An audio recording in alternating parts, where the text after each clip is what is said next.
बिस्मिल्लाहिर्रहमानिर्रहीम। तलबा हम SN1 रिएक्शन स्टार्ट कर रहे हैं। इससे पहले हमने SN2 रिएक्शन पढ़ा था और SN2 रिएक्शन जो है उसकी डिटेल इसी प्रेजेंटेशन में मौजूद है। ये प्रेजेंटेशन आप लोग के पास मौजूद है, आप लोग उसको देख के रिपीट कर सकते हैं। और इस वक्त जो है मैं ये लेक्चर रिकॉर्ड कर रहा हूँ SN1 रिएक्शन के हवाले से, तो इसको अब हम देखते हैं और फिर फर्दर जो हमारा डिस्कशन होगा, जो कुछ चीज़ें मैंने आपको देनी है वो फिर मैं आपको साथ साथ इसके देते जाऊँगा। तो आज हम जो टॉपिक स्टार्ट कर रहे हैं, ये हमारा जो टॉपिक है ये है SN1 यानी न्यूक्लियोफिलिक सब्स्टिट्यूशन यूनिमॉलिक्यूलर रिएक्शन। जैसा कि यहाँ पर लिखा भी हुआ है, the SN1 reaction is a unimolecular nucleophilic substitution. One यानी unimolecular, it is a two step reaction with a carbocation intermediate. यानी अब वो कह रहा है कि ये 2 स्टेप रिएक्शन है जिसमें कार्बोकैटायन इंटरमीडिएट के तौर पर बनता है। Rate of reaction is first order in the alkyl halide, यानी अल्काइल हैलाइड की मौजूदगी में जो रेट ऑफ रिएक्शन है वो फर्स्ट ऑर्डर होता है। Zero order in the nucleophile, और अगर हम न्यूक्लियोफाइल के हवाले से देखें तो न्यूक्लियोफाइल के हवाले से ये जीरो ऑर्डर रिएक्शन है। यानी इस रिएक्शन में असल में देखें, मैं थोड़ा सा रिपीट कर देता हूँ कि इस रिएक्शन में लाजमी बात है एक न्यूक्लियोफाइल है और एक अल्काइल हैलाइड है, लेकिन जो रेट ऑफ रिएक्शन है वो डिपेंड अल्काइल हैलाइड पे कर रहा है, न्यूक्लियोफाइल पर नहीं कर रहा, इसलिए ये रिएक्शन फर्स्ट ऑर्डर रिएक्शन है। अच्छा, अगर हम इसमें ये कहें कि जी हम रेट ऑफ रिएक्शन न्यूक्लियोफाइल के हवाले से देख रहे हैं तो फिर ये जीरो ऑर्डर हो जाएगा। क्यों? क्योंकि न्यूक्लियोफाइल की कंसंट्रेशन कम या ज़्यादा करने से रेट ऑफ रिएक्शन पर फर्क नहीं पड़ रहा। कैसे नहीं पड़ रहा वो हम आगे देखेंगे, लेकिन इसमें ये बात याद रखें कि जैसे ये SN1 जो रिएक्शन है ये rate of reaction first order किस वजह से है कि अल्काइल हैलाइड की कंसंट्रेशन कम करने से या चेंज करने से रेट ऑफ रिएक्शन चेंज होगा, कम करने से कम होगा, ज़्यादा करने से ज़्यादा होगा। लेकिन न्यूक्लियोफाइल जो है उसकी कंसंट्रेशन कम या ज़्यादा करने से रेट ऑफ रिएक्शन से कोई फर्क नहीं पड़ेगा। और इसी वजह से जो SN2 रिएक्शन था उसको हम बाई मॉलिक्यूलर कहते थे कि उसमें अल्काइल हैलाइड और न्यूक्लियोफाइल जो दोनों की कंसंट्रेशन थी उसको कम या ज़्यादा करने से रेट ऑफ रिएक्शन कम या ज़्यादा हो जाता है। अच्छा, तीसरा इसमें चौथा जो पॉइंट लिखा है वो है रेसिमाइजेशन, यानी जैसे हमने देखा था कि SN2 में इन्वर्जन होती है तो यहाँ पर रिटेंशन नहीं होती बल्कि यहाँ पर रेसिमाइजेशन होती है।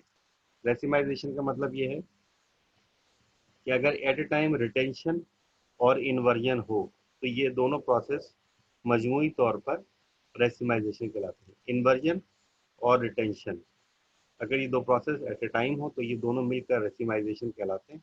इसको हम आगे भी देखें। अच्छा, अब इसकी मैकेनिज्म SN1 की, ये हमारे पास एक अल्काइल हैलाइड है जो कि टर्शरी अल्काइल हैलाइड है, और यहाँ पर उसने उसको दिखाया है कि यहाँ पर ये कार्बन का जो ऑर्बिटल है sp3 ऑर्बिटल, इसने हेलोजन के ऑर्बिटल के साथ बॉन्ड बनाया हुआ है। अगले का पार्शियल बॉन्डिंग इन ट्रांजिशन, अभी ट्रांजिशन स्टेट का बता रहा है कि ट्रांजिशन स्टेट में क्या हो रहा है कि ये इसका बॉन्ड टूटने, x is taking on a partial negative charge, यानी जो एक्स है उसके ऊपर पार्शियल नेगेटिव चार्ज है, कार्बन के ऊपर पार्शियली पॉजिटिव चार्ज है। और अब ये बॉन्ड इनका जो कि थोड़ा टूटने जा रहा है, अभी टूटा नहीं है तो इसने उसको एक ट्रांजिशन स्टेट का नाम दिया। आपको पता है ट्रांजिशन स्टेट जो है वो एक फुल फॉर्म नहीं होती। ट्रांजिशन स्टेट क्या होती है कि थोड़ी देर के लिए हम सोचते हैं कि बॉन्ड किस तरह से ब्रेक हुआ होगा। तो यहाँ पर जो है, यहाँ पर ये इसका ये ब्लू जो है ये दिखाया गया है कि जो हमारे पास आप कह लीजिए ऑर्बिटल है, कार्बन का जो ऑर्बिटल है वो यहाँ पर इसके साथ दिखाया गया है कि ये कार्बन का जो ऑर्बिटल है ये यहाँ पर अलग हो रहा है, और ये यहाँ पर कार्बन का जो ऑर्बिटल है ये अलग हो जाता है in the presence of solvent, solvent की मौजूदगी में, और एक्स अलग हो जाता है और कार्बन के ऊपर पॉजिटिव चार्ज आ जाता है।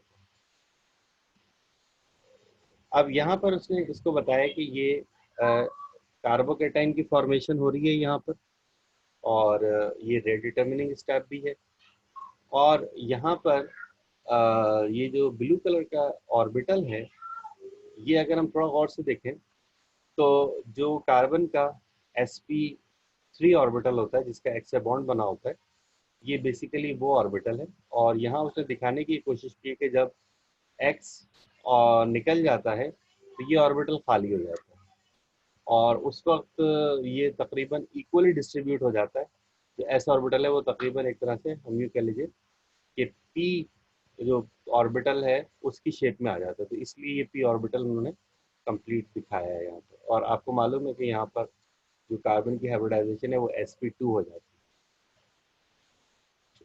है। यहाँ पर जो है कार्बन की हाइब्रिडाइजेशन sp3 थी, यहाँ पर sp2 हाइब्रिडाइजेशन हो जाती है, इस वजह से ये पी ऑर्बिटल यहाँ दिखाया गया।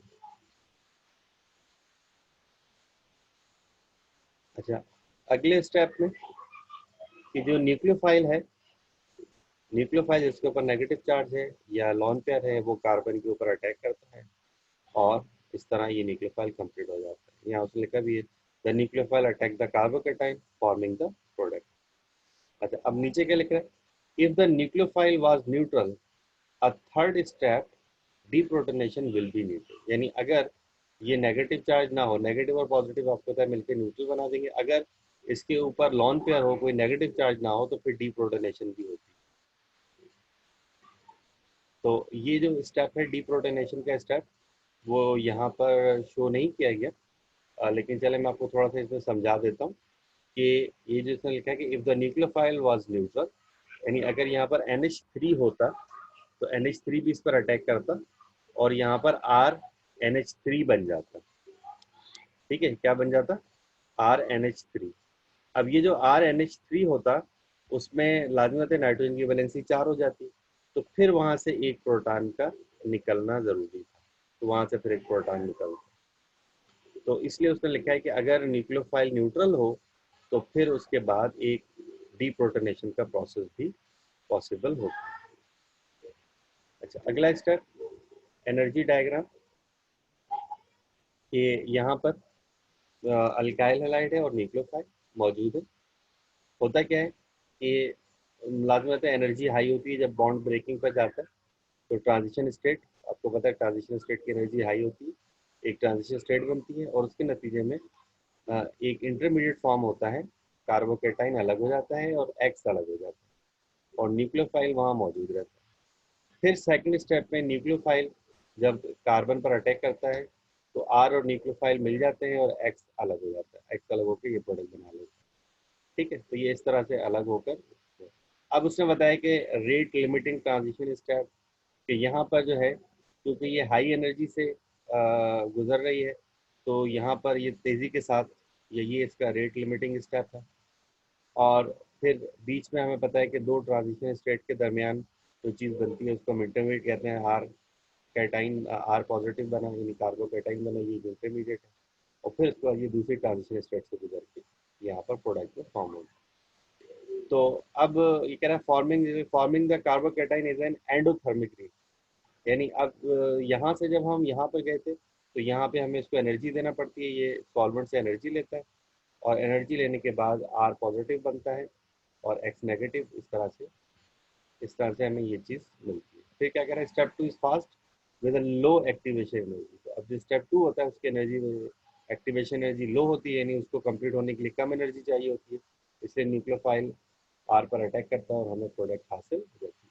यानी अगर इसकी इसकी एनर्जी ज़्यादा हो तो फिर लाजमत है न्यूक्लियोफाइल का आर से मिलकर प्रोडक्ट बनाना थोड़ा सा मुश्किल होगा।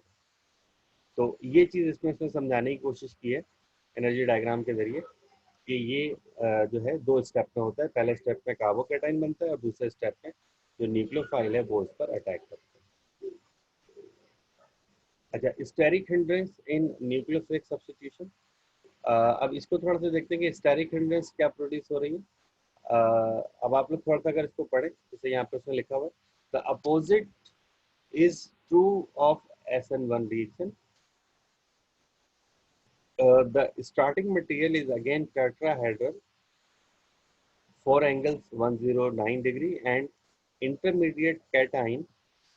There are just 3 angles of 120 degree, fewer and less serious interaction. यानी अब हो क्या रहा है कि जब कार्बोकेटाइन का बॉन्ड ब्रेक नहीं हुआ था तो एक टेट्राहेड्रल स्ट्रक्चर होता है और जो आपको पता है कि चारों का जो बॉन्ड एंगल है वो 109 होता है। और इस वक्त इसके दरमियान जो ये जो चारों ग्रुप्स हैं, 3 अल्काइल ग्रुप और चौथा हाइड्रोजन, ये आपस में ज़्यादा तेज़ी के साथ टकरा रहे होते हैं। तो यहाँ पर इनके दरमियान एक स्टेरिक हिंड्रेंस होती है, जिसकी वजह से ये जो एक्स है इसको ये निकालने की भी कोशिश कर रहे होते हैं।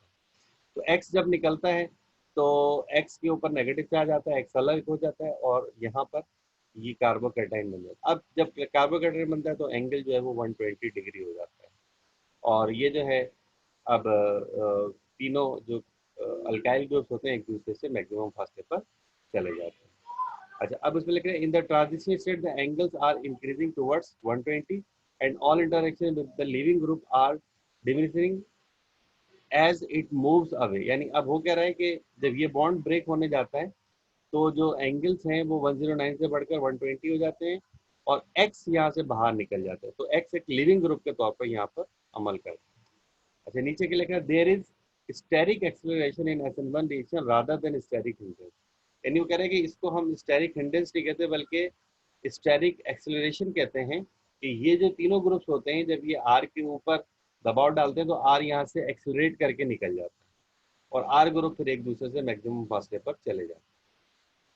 तो इसलिए उसने कहा कि यहाँ पर इसके लिए स्टेरिक हिंड्रेंस के बजाय स्टेरिक एक्सेलरेशन का लफ्ज इस्तेमाल होता है। This as well as a stability of tertiary alkyl cations is why tertiary alkyl compounds react by SN1। यानी इसी वजह से उसने कहा कि ये जो एक स्टेरिक एक्सेलरेशन है, इसी वजह से ये जिसको हम स्टेरिक हिंड्रेंस भी कहते हैं, जो टर्शियरी अल्काइल हैलाइड होते हैं उनके अंदर SN1 रिएक्शन फॉलो होता है। अच्छा, अब यहाँ पर उसने कुछ कंपाउंड्स के रेट ऑफ रिएक्शन दिए हुए हैं कि relative rate of SN1 reaction for several alkyl bromide solvent water है और न्यूक्लियोफाइल भी वाटर है।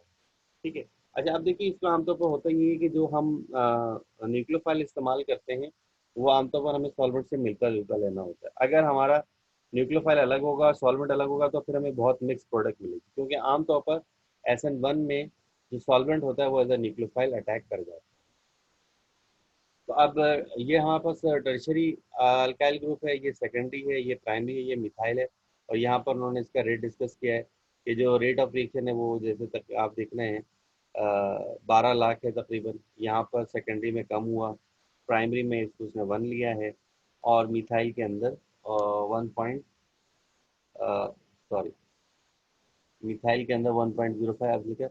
Although the rate of SN1 reaction of this compound with water is zero, a small rate is observed as a result of an SN2 reaction. यानी इसमें वो कह रहा है कि इसके अंदर SN2 रिएक्शन ही हो रहा है, SN1 यहाँ पर नहीं हो रहा।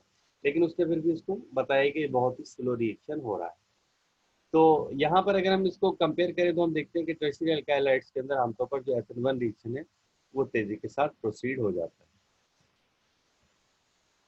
अच्छा, ऑर्डर ऑफ रिएक्टिविटीज फॉलो हमें पता है कि अपोजिट टू SN2 रिएक्शन है, टर्शरी में सबसे ज़्यादा, सेकेंडरी में कम और फिर आगे और कम होता चला जाता है। More stable carbocation requires less energy to form. यानी उसने कहा कि अगर हमारे पास कोई ऐसी कंडीशन है कि जिसमें कार्बोकेटाइन आसानी से बन सकता है तो वो रिएक्शन आसानी से हो जाएंगे। अगर कार्बोकेटाइन आसानी से बन रहा है, वो ज़्यादा स्टेबल है, तो उसको बनने में कम एनर्जी दरकार होती है। तो इस वजह से मोर स्टेबल कार्बोकेटाइन है उनमें SN1 रिएक्शन होगा। A better living group will increase the rate of reaction। Simple सी बात है, अगर निकलने वाला ग्रुप आसानी से निकलेगा तो कार्बोकेटाइन आसानी से बनेगा और न्यूक्लियोफाइल को अटैक करने का उस पर मौका मिल जाएगा।